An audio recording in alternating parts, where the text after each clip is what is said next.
अरे आप बदलना चाहते थे बिहार को, आप तो खुद बदल गए। बिहार नहीं बदल पाया, आप खुद बदल गए। आज मनोज तिवारी तुम्हारे लिए भगवान हो गए, और जो संघर्ष किया, जो जेल गया, हमारे राम लिखे हुए हाथ पे लाठी चला, इसका कोई मोल नहीं रहा। आप वही हैं जिन्होंने कहा था कि मनीष कश्यप जिस भी रूप में खड़े होंगे हम उनका समर्थन करेंगे, हम उनका साथ देंगे। हम लोग भी बहुत कुंठित हैं। एक मित्र सदैव चाहा है कि हमारा मित्र आगे बढ़े, लेकिन आगे बढ़ने का ये मतलब नहीं होता है कि आप कुचल करके चलिएगा हमेशा। अब तो उनको एमएलसी बन जाएंगे, अंगरक्षक मिल जाएंगे, फ्लैट मिल जाएगा, बस मजे में जिंदगी। अब क्या चाहिए? प्रलोभन तो पवन सिंह को भी दिया गया था, मनोज तिवारी के द्वारा, गुंजन सिंह को भी दिया गया था। कम से कम वो लोग से तो सीख ले लेते। आज तुम नेता बने बैठे हुए हो, कितने लोग तुम्हारे चलते जेल चले गए थे? गिने चुने लोग जेल गए। इस बात को तो उन्होंने माना था ना, जब जेल से निकले थे तो आप उनकी गाड़ी के अंदर बैठे हुए थे और मनीष कश्यप ने खुद कहा था कि मानने का नतीजा यही मिला। इस वीडियो में पूरा मनीष कश्यप का पूरा सच्चाई, क्योंकि उसके लिए उसका दोस्त लाठीचार्ज हुआ, थाना में गया था। जब मनीष कश्यप जेल में गया था तो उसके लिए उसका दोस्त लाठी खाया था, लाठीचार्ज हुआ था, इतना पिटाया था, रोड पर हंगामा किया था। उसके बारे में इसका दोस्त क्या बोला, आप लोग पूरा सच्चाई देख सकते हैं। कृपया इस वीडियो को आप लोग मत भगाइए, पूरा शुरू से लेकर लास्ट तक देखिए। इस वीडियो को पूरा सच्चाई आप लोगों को समझ में आ जाएगा, मनीष कश्यप कितना गलत किया है। तो चलिए आप लोग सुन सकते हैं। चलिए आज मनीष कश्यप के बारे में बात करते हैं। वही मनीष कश्यप जो अभी सोशल मीडिया पे ट्रेंड कर रहे हैं। आपको पता होगा ही कि बिहार में किस तरीके से राजनीतिक तौर पे तख्ता पलट होता है। आज हम उन्हीं मनीष कश्यप के बारे में बातचीत करेंगे जो कल तक जनसंपर्क करते हुए नजर आ रहे थे, जो युवाओं को ये बताते हुए नजर आ रहे थे कि अगर मैं सिस्टम के अंदर घुस जाता हूं तो सिस्टम बदल के रख दूंगा, आपके लिए इतना काम करूंगा जहां पे बिहार में आज तक किसी ने सोचा नहीं होगा। हमारे साथ देख लीजिए, अभी मनीष कश्यप के बेहद करीबी दोस्त मौजूद हैं। अभी कुछ देर पहले ये लाइव आए थे और लाइव देखने के बाद बड़ा अजीब सा महसूस हुआ। जिस चेहरे पे मनीष कश्यप के समर्थन के लिए एक अलग सी रौनक दिखाई दिया करती थी, आज इनके लाइव को देखने के बाद कुछ अलग सा ही महसूस हो रहा था। लग रहा था कि नागेश सम्राट उस वीडियो में रो देंगे। सबसे पहले तो मैं बधाई देना चाहूंगी कि आपके जो दोस्त हैं मनीष कश्यप, उन्होंने बीजेपी का हाथ थाम लिया है। कैसा महसूस कर रहे हैं आप? ये बधाई आप उनको दीजिए, हम लोग उस बधाई में शामिल नहीं हैं। कारण क्या है कि जिस मित्र ने, जिस लोगों ने आशा लगाया था मनीष कश्यप से, बहुत कुछ लगाया था उम्मीद, वो अपने लिए उम्मीद नहीं लगाए थे, वो समाज को आगे और उत्कृष्ट बनाने के लिए उम्मीद लगाए थे। जिसे वह जो मनीष कश्यप ने खेल लिया, उनके जज्बातों के साथ, उनके प्रेम के साथ, उनके हृदय के मन में जो भाव चल रहा था मनीष के प्रति, वो सारे के साथ उन्होंने खेल दिया। और बस अपने प्रलोभन में, अपने लोभ में, अपने स्वार्थ में जाकर के, चंद पद के लोभ में जाकर के भाजपा को समर्पित हो गए। अगर आपको ये करना ही था तो आप चुनाव लड़ने की घोषणा क्यों किए? और जब घोषणा किए तो आप जीत जाते या हार जाते, उसके बाद भाजपा ज्वाइन कर लेते, क्या बिगड़ जाता? लोगों का स्वाभिमान भी बचा रह जाता, हम जैसे अभागे मित्रों का भी स्वाभिमान बचा रह जाता, जो लड़ाई लड़ते थे आपके लिए। अब तो अभागे ही हम लोग कहेंगे ना, कुछ दिन बाद लोग गाली भी हम लोग को देंगे। जिस बिहार के बेटे को इतना समर्थन मिला, जो जहां पे जनसंपर्क के लिए जा रहा था, हजारों की तादाद में लोगों की भीड़ लग जा रही थी, इतना मतलब उनको ऐसा महसूस कराया जा रहा था कि भैया आप इस बार खड़े होइए, आपको वोट दिया जाएगा और आपको जिताया जाएगा। उन लोगों के मनोबल पे किस तरीके से चोट पड़ेगा? आप खुद सोचिए ना कि जो एक माँ दूध लेकर के खड़ी है, जो एक माँ अपने आंसू को पोंछ रही है कि आप बदलिएगा, हमारे घर में रोजगार ले आ दीजिएगा, और खुद से कहने वाला व्यक्ति कि हम अपने लोकसभा में 1 लाख लोगों को रोजगार देंगे। अब तो तुम एमएलसी पद के लिए घुस गए वहाँ पे, तो तुम कौन से 1 लाख लोगों को अब रोजगार दोगे? और तुम जहाँ से चुनाव लड़ने की घोषणा किए थे, वहाँ हजारों लोग जो कड़ी धूप में छाँव समझ करके खड़े रहते थे तुम्हें सुनने के लिए, अब तुम वही संजय जायसवाल के लिए प्रचार करते वहाँ नजर आओगे। तो ये विश्वासघात किया है मनीष ने, और इस विश्वासघात का कोई उदाहरण ही नहीं है और कोई विषय विकार ही नहीं बता सकते इस पर कि अब क्या कहा जाए। जितना बड़ा इन्होंने घात किया है, एक मित्र के नाते हम बस इतना ही कहेंगे कि राम जी सब देख रहे हैं। आपने हृदय के साथ छल किया है लोगों के, तो राम जी भी आपके साथ बहुत बड़ा छल करेंगे, यह मेरा दावा है। रातों रात ऐसा क्या हो जाता है कि एक मीटिंग होता है, मनोज तिवारी बिहार आते हैं, इनको अपने साथ लेके जाते हैं और एक ऐसी मीटिंग होती है जहां पे सब कुछ पलट जाता है, सब कुछ बदल जाता है। देखिए ये क्या है कि डिसीजन खुद से मनीष ने लिया। सारे लोगों से तुमको जरूरत था तो लोग के बीच में जाते थे कि मुझे जिताइए, अपने बेटे को जिताइए, सांसद बनाइए, और तुमने बंद दरवाजे के अंदर, बंद कमरे के अंदर कैसे ये फैसला ले लिया? इतने लाखों लोगों के हृदय को कैसे तुमने ठेस पहुंचा दिया कि मुझे, आपको जो करना है, मैं भाजपा के लिए समर्पित हूँ। तो समर्पित रहो, हम लोग भी नरेंद्र मोदी जी को मानते हैं, लेकिन यह समर्पण सही नहीं था जो तुमने अकेले फैसला लिया। तुमको अगर फैसला ही लेना था तो समाज में खड़े होकर के कहते कि चाची, पितिया, माई, बहन, हम चुनाव नहीं लड़ेंगे, हम अब संजय जायसवाल जी का समर्थन करेंगे, हम जा रहे हैं भाजपा में, एमएलसी का बनेंगे उम्मीदवार, एमएलसी के लिए हमको बुलाया जा रहा है, सदस्यता दिलाया जा रहा है, हम चले जाएं। समाज वह कहता तो तुम निर्णय ले सकते थे, लेकिन बंद कमरे में और कहते हो आज की माँ का निर्णय था इसलिए हम चले आए। तो तुम्हारी माँ बाकी की माँ हजारों माँ की आंसुओं को पोंछना भी तो वादा था। किए थे ना हजारों माँ के आंसू को पोंछने का, ये वादा आज कहाँ गया। एक मित्र होने के नाते बहुत दुखी हूँ मैं। अब ज़्यादा मैं क्या बोलूँ, अगर हमारे सामने अगर ये चीज़ हुआ रहता, हम अगर समक्ष रहते तो बहुत माहौल अलग हो जाता।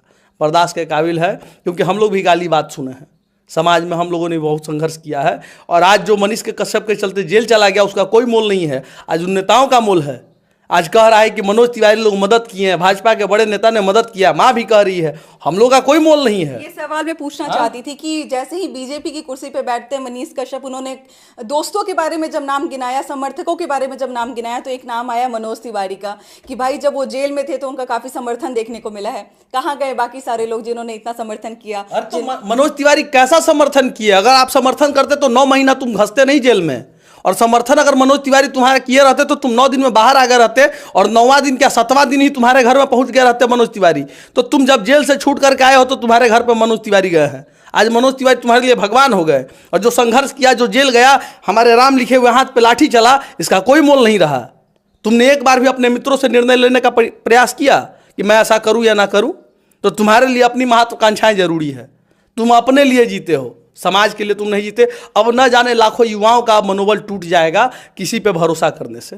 ब्रांड बिहार के बारे में क्या बोलेगा? जो इंसान सुबह शाम दिन रात बिहार को बदलने के लिए बात करता था, कहता था कि अगर हम सिस्टम में आ जाएंगे तो सब कुछ बदल जाएगा, रोजगार मिलेगा, यहाँ पे जो भी चीज़ें गड़बड़ हो रही हैं यहाँ पे वो सब कुछ चीज़ें जो हैं वो ठीक हो जाएंगी। अब क्या होने वाला है? अब तो सामने आ गया ना, अब क्या रोजगार मिले, अब तो सामने आ गया। अब तो वो अपना रोजगार ढूंढ लिए ना, अब तो उनको MLC बन जाएंगे, अंगरक्षक मिल जाएंगे, फ्लैट मिल जाएगा, बस मजे में जिंदगी। अब क्या चाहिए? विधान परिषद के एक सदस्य बन जाएंगे। लोगों को उम्मीद जो था वो उम्मीद खत्म हो गया। लोगों को उम्मीद था कि बेतिया का राइस मिल खुल जाएगा, चीनी मिल खुल जाएगा, क्या क्या खुल जाएगा, सड़क का निर्माण नया होगा, नए युवाओं में एक जोश रहेगा, मनीष कश्यप सांसद बनेंगे। और नहीं भी बनेंगे तो उतना प्यार रहेगा, प्रेम रहेगा।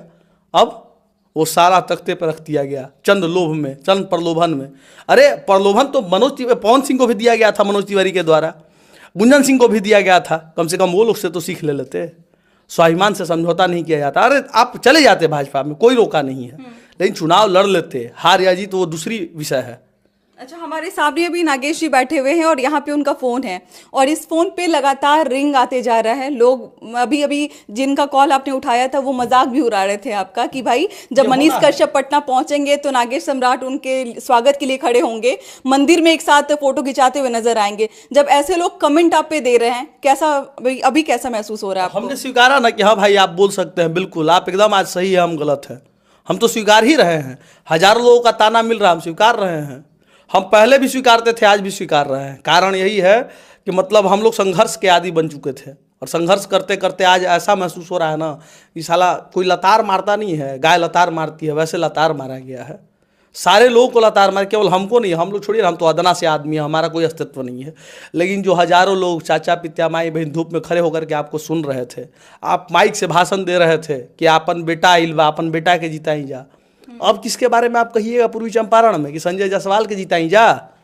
अब यही इसमें खड़े होके वोट मांगा जा रहा था। अगर आप निर्दलीय खड़े हो रहे हैं तो इसका मतलब ही है कि आप बीजेपी के अगेंस्ट में खड़े होके वोट मांग रहे हैं। अब आप उन्हीं के लिए वोट मांगेंगे जाके लोगों से। अभी मैंने देखा स्टार प्रचारक के रूप में मनीष कश्यप आगे की तरफ आएंगे, स्टार प्रचारक के रूप में वो बिहार में काम करेंगे और वोट मांगेंगे कि भाई आप जो है वो संजय जायसवाल को जाके वोट करें। अब वो किस मुंह से ये चीजें बातें निकलेंगी, किस मुंह से जो है वो वोट एक अलग तरीके से निकलेगा कि हाँ भाई मैं इस तरीके से आपको अपील कर रहा हूँ। मनीष कश्यप को लाज नहीं लगेगा, मनीष कश्यप बोल देगा ये चीज। लेकिन मनीष कश्यप के पीछे दौड़ने वाले वो युवा जो बेचारे संघर्ष करके मनीष कश्यप को एक जगह देने चाह रहे थे, अब वो युवा क्या संजय जायसवाल के पीछे दौड़ेंगे? अरे आप बदलना चाहते थे बिहार को, आप तो खुद बदल गए। बिहार नहीं बदल पाया, आप खुद बदल गए। आपसे लोगों को उम्मीद जो था वह उम्मीद फीका पड़ गया, और बिहार बदलने की बात कहते कहते आप रातों रात बदल गए। रातों रात आपने बंद दरवाजे में सेटिंग कर लिया, क्या कर लिया? चंद लोभ में हैं। आज तो मतलब आप दिखा दी ना कि हमको बस लोभ चाहिए, लोभ से जो मतलब था वह लोभ हमको हो गया, हासिल हो गया, जो जीत चाहिए था वो मिल गया। अब हमारा बेटा सांसद बने या ना बने हमको कोई फर्क नहीं पड़ता है। विधान परिषद बन करके सेट हो गया, अपना जीवन सेट कर लिया। अब वो सेट हो गया तो हम भी सेट हो गए। लेकिन बिहार के युवा जो दौड़ रहे थे आगे पीछे ना, उनका भविष्य नहीं बदल सकता। फिर वही खेल होगा, गलत लोग रहेंगे राजनीति में और गलत लोग फिर हमारे बिहार को कचुलेंगे। जो अच्छा लोग को सोच करके हम लोग आगे बढ़ाने का प्रयास किए थे, चलिए कम से कम बहुत पहले ये चीज़ देखने को मिल गया। अब आज तक फिल्मों में ऐसा हुआ था कि कोई अगर उम्मीदवार खड़ा होता है तो वहाँ की महिलाएं, वहाँ की माताएं उस उम्मीदवार को दूध से नहलाती हैं और ये आशीर्वाद देती हैं कि विजयी भव। यही चीज़ मनीष कश्यप के साथ हुआ था, इतना प्रेम मिला, उनको भी दूध से नहलाया गया, काफ़ी प्रेम दिया गया और समर्थन दिखाया गया। अब उन माताओं के लिए क्या कुछ कहना चाहिएगा? देखिए, लोगों ने उसको नायक समझा था जी बिल्कुल, लेकिन इस कलयुग में नायक नहीं बन सकता है कोई, नालायक बन गया ये, नायक नहीं बन सका ये। जो माता खड़ी होकर के दूध से इसको अर्पित की, जो भगवान भोले पे दूध चढ़ता है, फिर भी सभी ने सम्मान पूर्वक कहा कि नहीं, एक बेटा है, बिहार का लाल है, जो बिहार को बदलेगा, इसको दूध के अमृत से स्नान करवाया जाए। और स्नान करवाएगा और यह उस नायक नहीं बन पाया, यह नालायक बन चुका है। सब के बारे में आप लोग जान ही गए होंगे, जब अपना दोस्त के साथ इतना गद्दारी किया तो पूरा बिहार के साथ कितना गद्दारी करेगा, और आप लोग कमेंट में जरूर लिखिएगा। जब तक जय हिंद।